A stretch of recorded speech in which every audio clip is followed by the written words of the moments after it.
Chapter 12.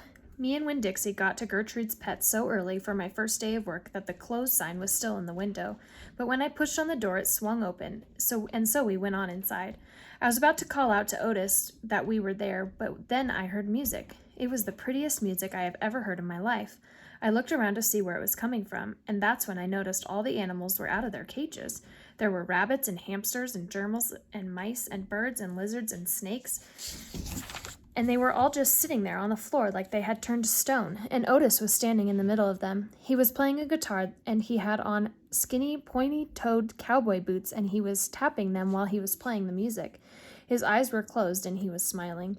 Winn Dixie got a dreamy kind of look on his face. He smiled real hard at Otis, and then he sneezed, and then his whiskers went all fuzzy, and then he sighed and kind of dropped to the floor like with all the other animals.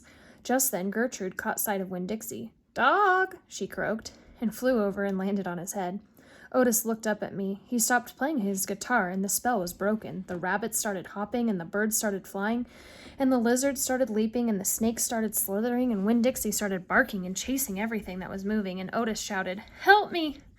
For what seemed like a long time, me and Otis ran around trying to catch mice and gerbils and hamsters and snakes and lizards. We kept on bumping into each other and tripping over the animals, and Gertrude kept screaming, "Dog! Dog!" Every time I caught something, I put it back in the first cage I saw. I didn't care if it was the right cage or not. I just put it in and slammed the door.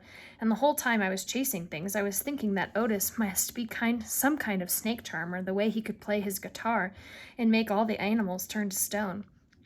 And then I thought, this is silly. I shouted over Winn Dixie barking and Gertrude yelling. I said, "Play some more music, Otis." He looked at me for a minute, then he started playing his guitar, and in just a few seconds everything was quiet.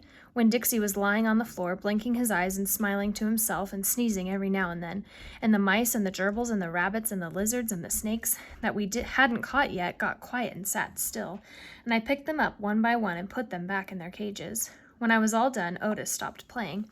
He looked down at his boots. "I was just playing them some music. It makes them happy." "Yes, sir," I said. "Did they escape from their cages?" "No," Otis said.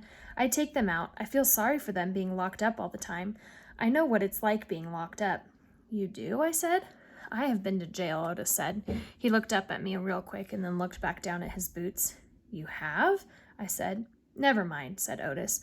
"Aren't you here to sweep the floor?" "Yes, sir," I told him. He walked over to the counter and started digging through a pile of things, and finally he came up with a broom. "Here," he said, "you should start sweeping." Only he must have gotten confused. He was holding out his guitar to me instead of the broom. "With your guitar?" I asked. He blushed and handed me the broom, and I started to work. I am a good sweeper.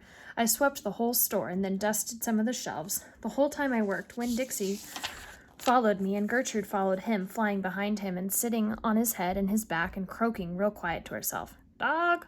Dog!" When I was done, Otis thanked me. I left Gertrude's Pets thinking about how the preacher probably wouldn't like it very much that I was working for a criminal. Sweetie Pie Thomas was waiting for me right out front. "I seen that," she said. She stood there and sucked on her knuckle and stared at me. "Seen what?" I said. "I seen all them animals out of their cages and keeping real still. Is that man magic?" she asked. "Kind of," I told her. She hugged Winn Dixie around the neck. "Just like this grocery store dog, right?" "Right," I said. I started walking, and Sweetie Pie took her knuckle out of her mouth and put her hand in mine. "Are you coming to my birthday party?" she asked. "I surely am," I told her. "The theme is pink," she said. "I know it," I told her.